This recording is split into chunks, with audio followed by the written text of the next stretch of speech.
All right, and welcome. This evening we are back with Douglas Arthur. We last talked to him back in May. He is now doing his current Kickstarter, The Nefarious Nomenclature of Norman Nicklebottom. It's some of his Tales from the Dougside comic strips collected. So I thought, we'd bring him back and find out a little bit about the project. So let's bring him in and get the ball rolling. Hey, Hey, how's it going? it's going well. It's going well. And it been that long since we spoke already? It Yeah, it seems was like it it was was it was May 1st. wow. Seems like just a couple of weeks ago. I know. But ostensibly what you invited me back was because I think the project that I hinted at back in May is actually coming to fruition.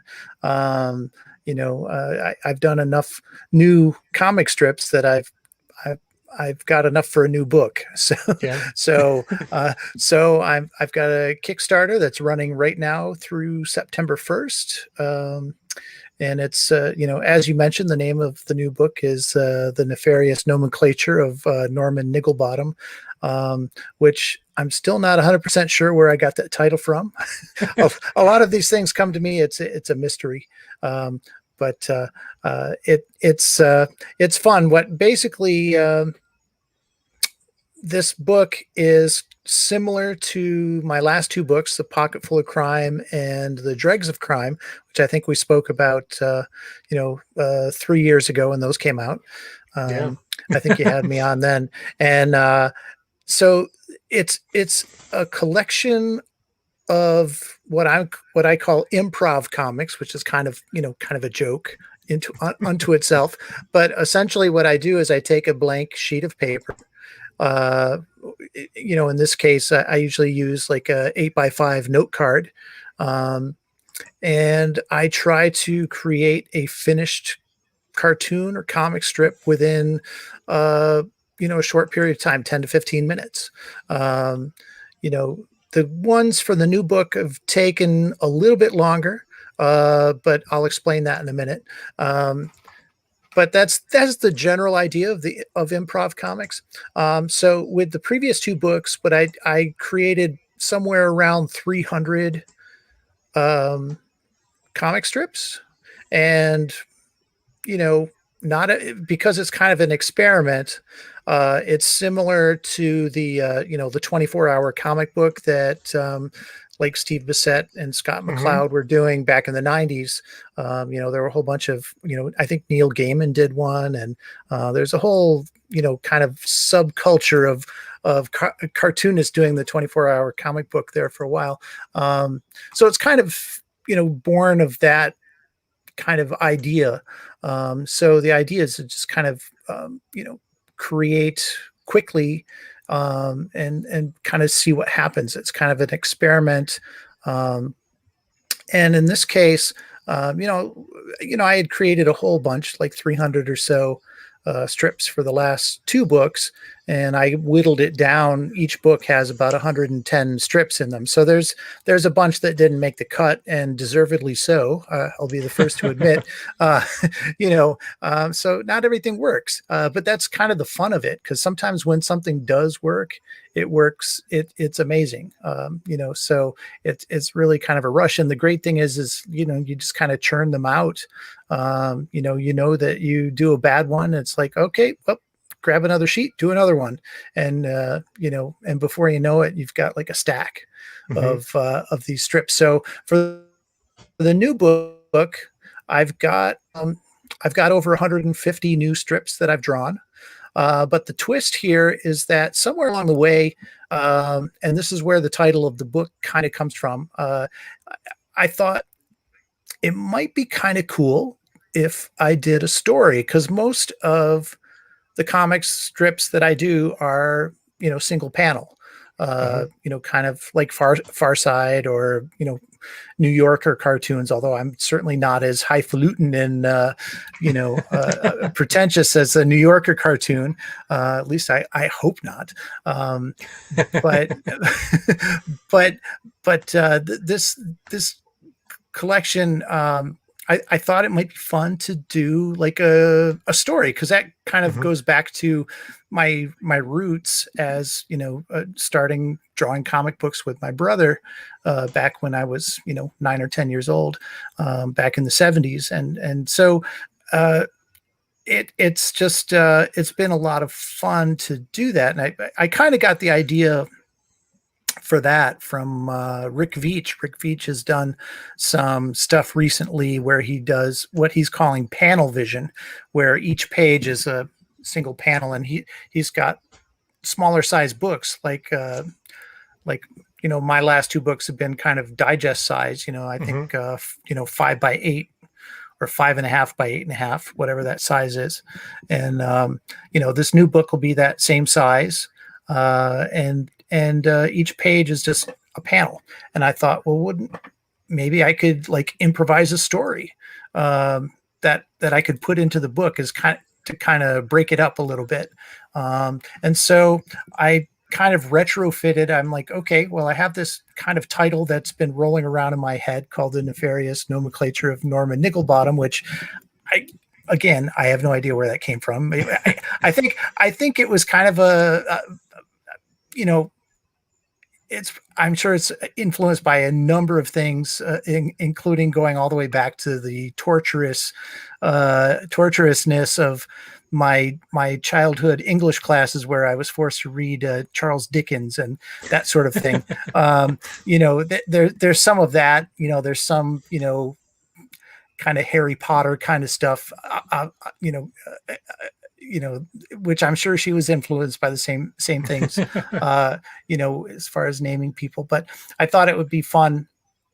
I'm like, okay, well, if I'm going to improvise a story, I should probably do something that's going to involve this title that I'm rolling around in my head. If I'm going to call the book this, then I should maybe make the story.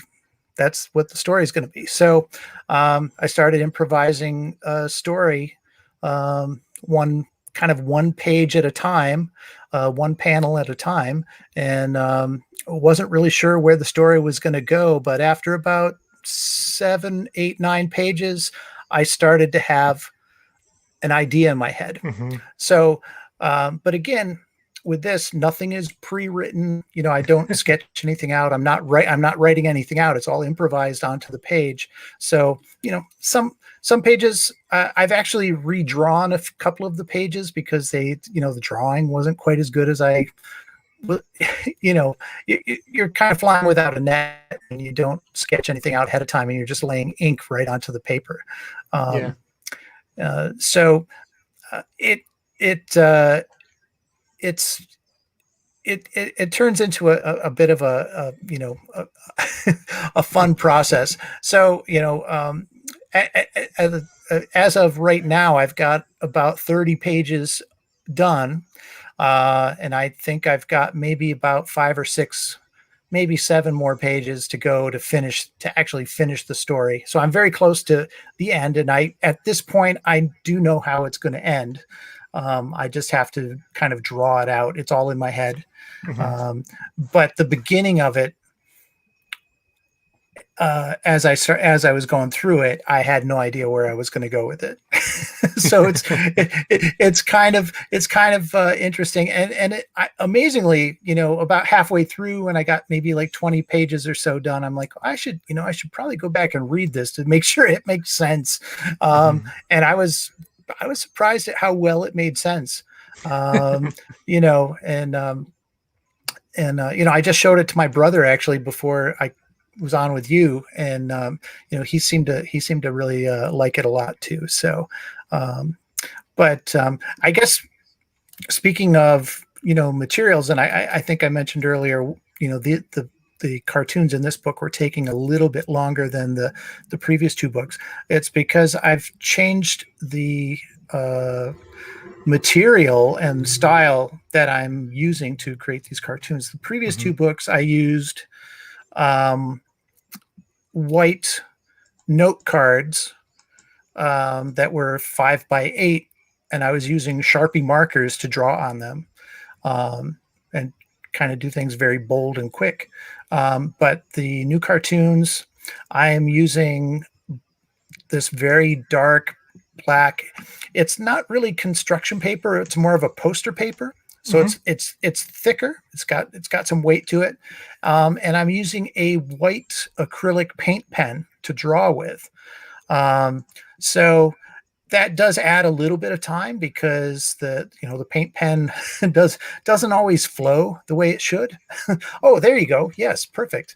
Um, those are some cartoons I did back in 2015 called Negatives, um, and I did those as kind of bonus material when I reprinted my first four books. Hmm. Um, so I was like, well, I should have some new material, and I'd been experimenting with positive and negative Hmm. drawings. Right at the very end of my comic strip run, I did the Tales from the Dougside comic strip from 1992 until 1998 out in Buffalo. Um, and so right at the very end, I had done a couple of strips that were, white ink on black paper. So it was an idea formulating even back, 20, what is that, 20, 22, 23 years ago. I Um, didn't know I was going to have to do math here. yeah, exactly. Neither did I. Neither did I. So it was something I thought I wanted to do more of, and so yeah, the new strips are very similar to what you're seeing on the screen there. You know, that's actually what you're showing is actually a poster I did. I collected a bunch of the negative strips that were all kind of strange and mysterious creatures. Some of them are quote unquote real, like Champ from the Lake Champlain, and some of them I've made up, like Squirrelephant. Hold on, um, I'll bring that one up. I have that one. I just need to stop this screen, and then we'll. sure. I mean, they're just a lot of fun. Um, so the new strips are very much in this style, where I'm writing and drawing right on the black paper with white ink. Now these are a little bit different because I did pre-write, pre-draw these Mhm. before I did them. So these aren't improv, but the style is the same. Um, so these I actually sketched out in my sketchbook first, and I used on the black paper. I can actually use a regular number 2 pencil to sketch out, and it doesn't show up. Kind of like when I use regular like Bristol board, I'll use a non-reproductive blue pencil to draw with, because Mhm. that doesn't show up when you copy it. But you can do the same with regular pencil on black paper, so that's kind of nice. Um, but it does take a little bit longer because sometimes the paint pen, kind of clogs up or whatever. You got to finesse it a little bit. So yeah, that's actually a page from the Norman Nigglebottom story I was just telling you about. Um, so uh, just to give you, I don't want to give too much away because Sure. I think there's some twists and turns, but essentially Norman is the king's accountant, and the king has sent him on a quest to get him a new pet, and Norman is not happy about it. And that's pretty much the story. So yeah, the underlying subtext is that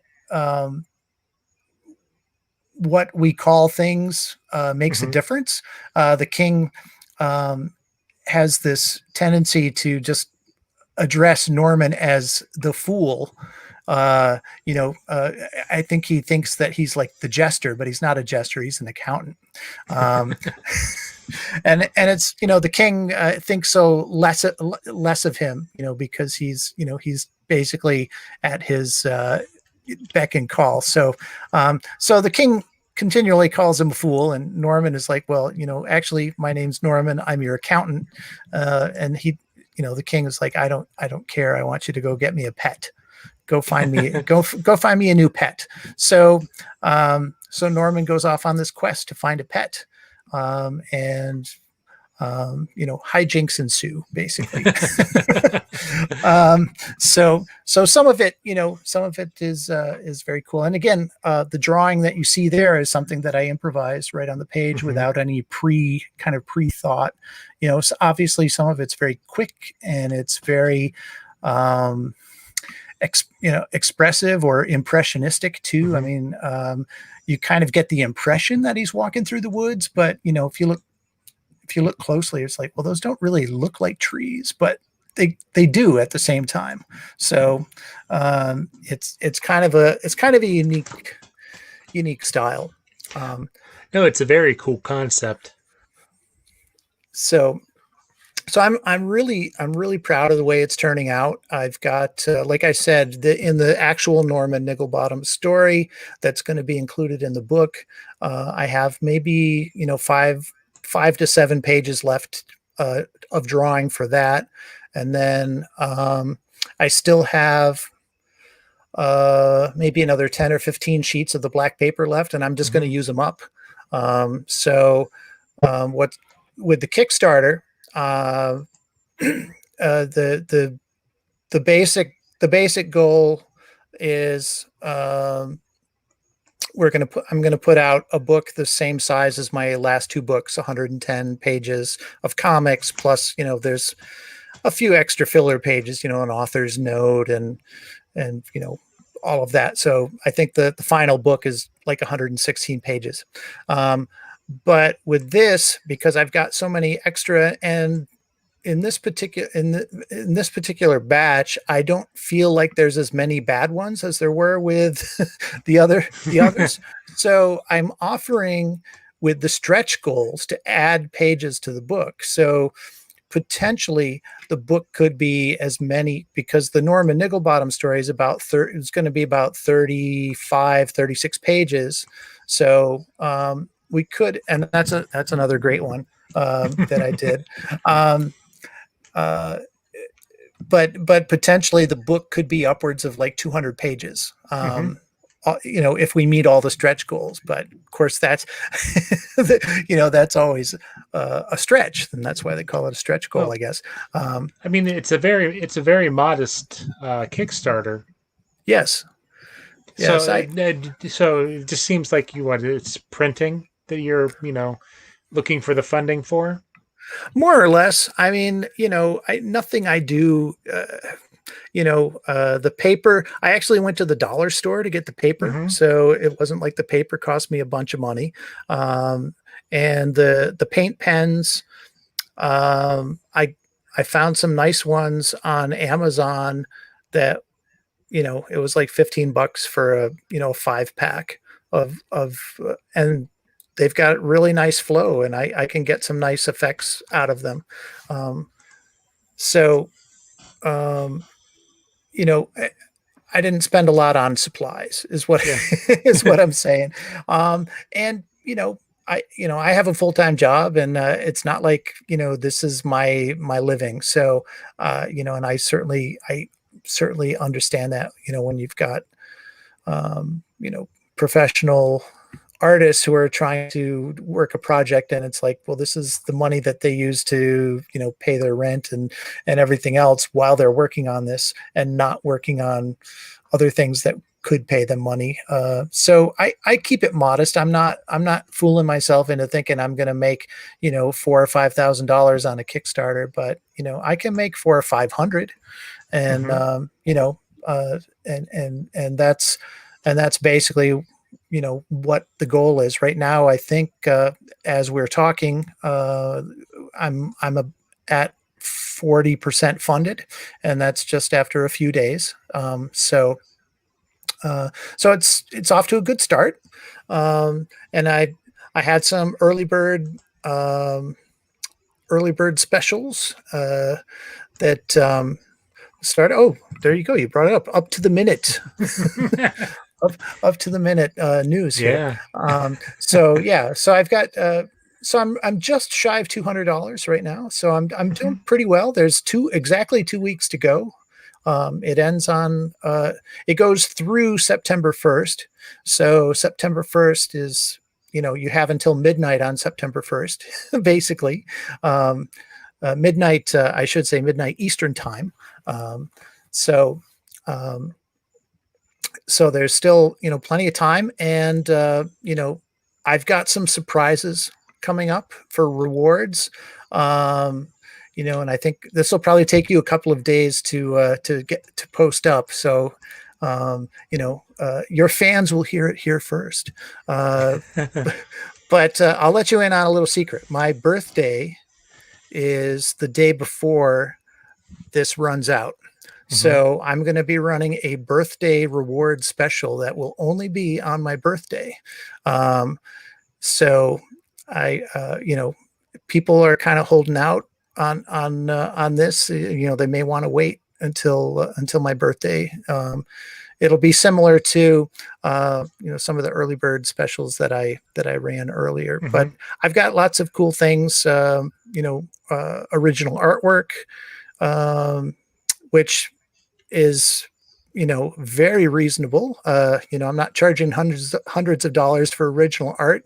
I think it's more like 15 or 20 bucks for original art. I mean, the originals for this book are I think when I trimmed them down, it was like seven and a half by 5.5 inches Yeah. for the paper.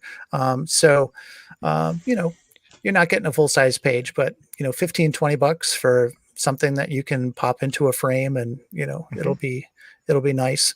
Now, is that um, included with the reward levels? yes. If you scroll down the rewards, you'll see that there's original art. um, I'm offering not just original art from the book, but there's also like a commission level. If you want me to draw an improv comic just for you, I will do that on one of the levels. Um, and the book is probably going to retail for $15 to $20, depending on the Hmm. total number of pages in the final. So, um, you know, uh, I think that's a fairly reasonable price, to pay. I do have some. You'll notice some of the reward levels. There's T-shirts. I have Yep. some leftover T-shirts from previous campaigns. I've got like an antisocial lawnmower shirt, which is really cool, and I have a couple of "We All Travel Time" shirts left, which actually features brother artwork from my brother Rick Arthur, although I colored it. Um, and those are really cool looking. I really like those, and I just have a few sizes left, so I kind of Hmm. stuck them up as reward levels. So if you're interested in getting a really cool looking shirt, those are on there too. And then if you're really ambitious, I actually offer the Sasquatch Ain't Here Man level is actually that poster that you showed before, Oh, with okay. the cryptids. Um, Hmm. I have two of those left. I have two of those posters left. They're 18 inches by 24 inches. Um, and I've got two of those left. So that's got its own reward level itself. So if you want the book plus that poster, that's really a cool thing. And that'll get mailed in a nice mailing tube. And then the original art levels, $35 gets you a copy of the book plus a piece of original art Hmm. from the book. So, um, you know, that's not bad for a book and a piece of original art, I don't think. And then the commission level gets you your own strip that I make just for you. So, Hmm. you can make a suggestion, or I'll just do whatever. The other cool thing too is I do a podcast aside from cartooning. I also do a podcast, and so I'm offering at the $75 pledge level. You can co-host my podcast with me, um, which is kind of a fun level. You get a couple of Yeah. other things in there too. You get artwork and so on too. So that's kind of a fun thing. And then of course, if you're really generous, there's the executive producer level, which basically funds the whole thing for $500, and you get pretty much everything I've ever published. Plus music CDs, because I also do music on top of that. I think we talked about that on a previous Yeah, we show. did. Yep. And so it's pretty much like one of everything. Plus, I'm going to give you 10 copies of the book. Because I figure, as executive producer, you probably want to give them out to your friends. That that kind of thing. Which there's also, speaking of multiple copies, I do have a gift level or retailer level, if there's any retailers that are interested in carrying the book. And it's basically, I think, 5 copies of the book for $29. So it's like less than $6 a copy. And then it, like I said, it's going to retail probably 15 to 20 bucks. So it's still a pretty good margin on the books, I think. And it allows some wiggle room for a retailer to, do a discount on it as well, and still make money. But it's also good, like if somebody wants to get like Christmas gifts, they can get a bunch and send them out to folks. So, but that's basically the book in a nutshell. It's a big nutshell, but but yeah, that's it. Did you have any question? I know I kind of chattered away. You kind of pushed the start button and I went. But yeah, like, do you have any questions? No, I think have you. I know you've done other Kickstarters before. Sure. This one seems to be kind of, you're very clockwork about what you need to know, what you need to do, and what you want to give out at your reward levels. Right. Yeah, it's this is the 5th Kickstarter I've done. I've done 4 previous, and they've all been successful. And I have no doubt that this one will also be successful. But yeah, you kind of, after a few, you kind of realize what works, what doesn't work, what people like, what people don't like. So. I usually try to keep my reward level simple. This one's got a few extras on there, mainly because of the t-shirts, because I was like, oh, I should offer these up if people are interested in shirts, because there was no way to I can't really have them as an add-on or something, because I only have a small amount and I only have a few specific sizes. So it wasn't like, t-shirt level and then just tell me your size. Cause I'm like, I only have a few, and I only have a few sizes, mostly extra large and extra large, but I do have some large size of the antisocial lawnmower shirts.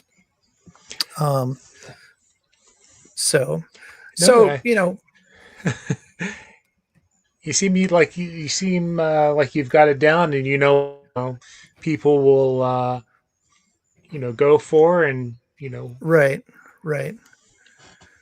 So kind of switching gears a little bit, how's Sure. the aside from some jerk posting his interviews in your Facebook group, how's that going? Yeah. I mean, it's actually, it's actually going pretty well. I mean, obviously I was, hoping for a little more interaction, but it's hard, when I'm working on this book, I don't really have time to kind of promote it. And I kind of, hope that other people will kind of, promote it. And I actually enjoy watching the interviews that you do. So I don't mind at all. I invited you to the page to do it, because, well, I mean, also it exposes other artists to the page as well. And hopefully they'll they'll start posting some stuff on there too, because it's fun. I like watching process videos. Zach Yeah. put up a bunch of really cool process videos, and I'm hoping to get a few more up there myself. Once this campaign is over. But yeah, it's just a lot of fun kind of seeing artists show off not just still images but actual video of them working, and kind of showing off. I love those time lapse videos of art taking shape. It's really cool. Yeah, I always marvel at the ones that Zach posts. He's amazing. He's got a lot of different ideas for things. The paintings are cool. The little canvases that he does are pretty cool. Well, that's my mom in the background there. So it's time to close the blinds.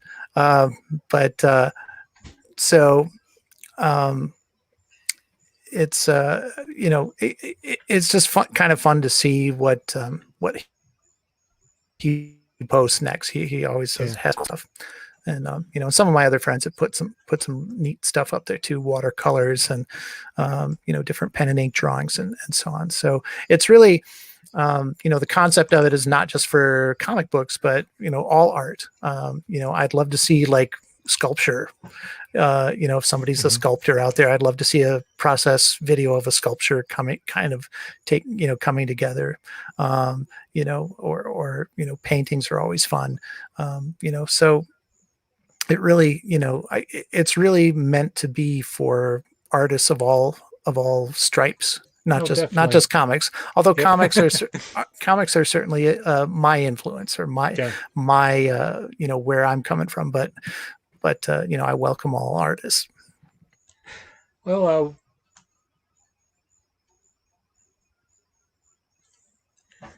all right. It seems that we have lost Doug. So I will definitely include the links to. Oh, there I am. There you are. I don't know what happened. It just You're kinda, it crashed on me.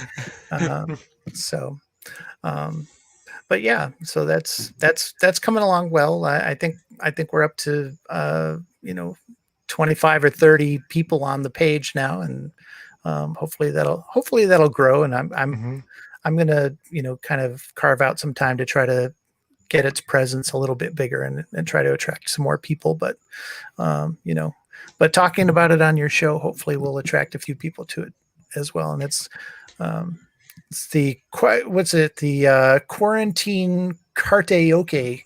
Yeah. It's like karaoke but with art instead of aoke. Yeah.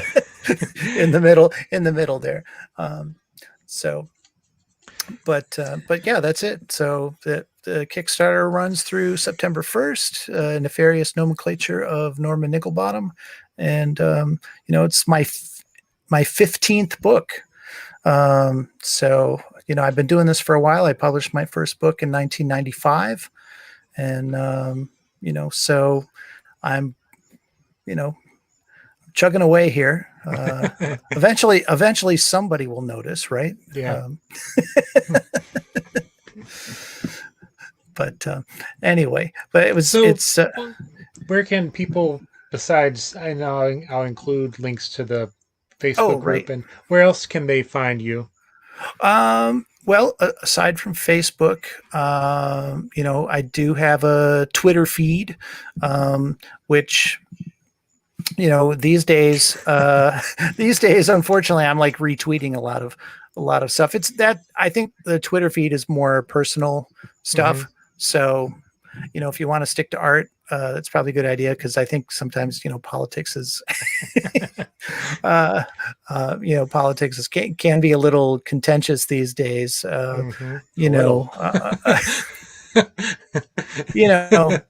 just a bunch.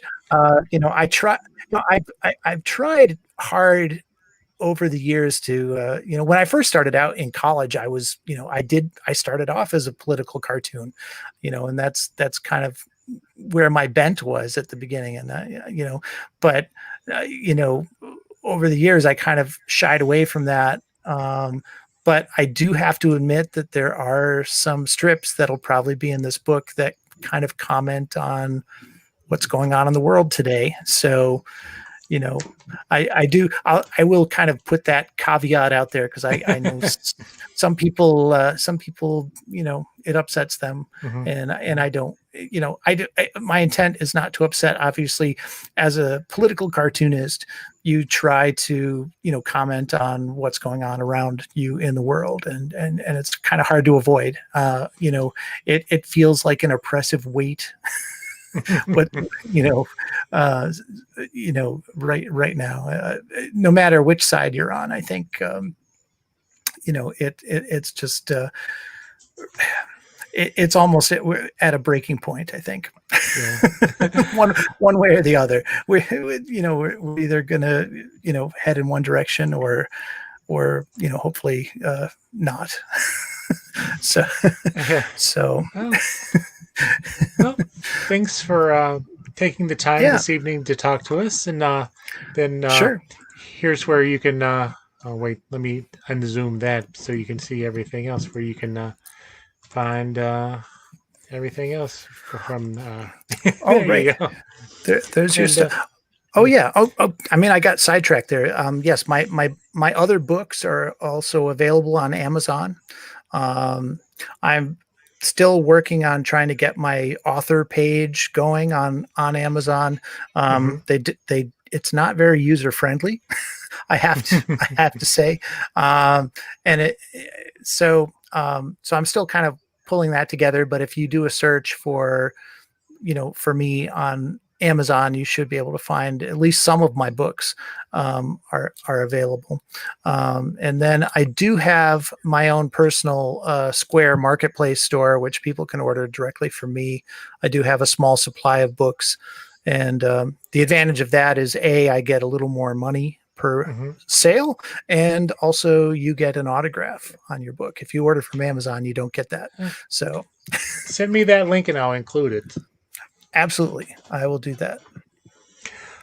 All right. Well, again, thanks for taking the time this evening, and it's always great to talk with you. And you're always welcome to come back, and if you even if you just want to chat. I'd love to. It's always fun. I appreciate, you know, you taking an interest in my work, and you know, kind of promoting me, and I really do appreciate it. It means a lot that you care, and I really enjoy your interviews with all the other creators. You know, I don't always get to watch all of them, Hmm. but you are pretty you are, you know, pretty you know. Prolific. Uh, you know, Yeah, no. it's tough, but I've been fairly impressed with some of the people you've had on too. Yeah, It's like, holy thank you. cow. You know, it makes me feel like I should, you know, for my own podcast, you know, maybe take a few more risks and ask some people I would think maybe wouldn't talk to me, but Yeah. uh, Some people, if you ask enough, they just do it just so you'll go away. well, I'm sure that's part of it too. That's part of it too. So anyway, but Alrighty, well, have a good evening, and continue to stay safe and all that, and hopefully, maybe we'll see each other out at those things they used to call conventions. that would be great. You know, I am, as far as I know, there's a convention that I've signed up for. They took my money, um, you know, which I signed up for back in like January. It was supposed to be in June. No, it was supposed to be in May, actually. The Western Mass comic comic book show. It's Hmm. in, I think, Greenfield. I think Greenfield, Mass. It's Western Mass, Yeah. and it got postponed until like September 22nd or something. It's a Sunday, and I haven't heard whether or not that new date has been canceled. I have to imagine that it's going to be, Yeah. but that's only about a month away, and I haven't heard anything official yet. So maybe I'll be at that one if it's going to happen. Although I'm not sure. I'm not sure I'm going to go. Yeah. You know, unless I insist on, credit cards only and no cash, and, try to minimize, the contact Yeah, with people. no, But, definitely. anyway, It's a strange new yeah, situation. absolutely. Absolutely. So thank you again. I really appreciate it. Okay. Well, you have a good evening. All right. You too. All right. Later. Have a good night. Yep. Bye.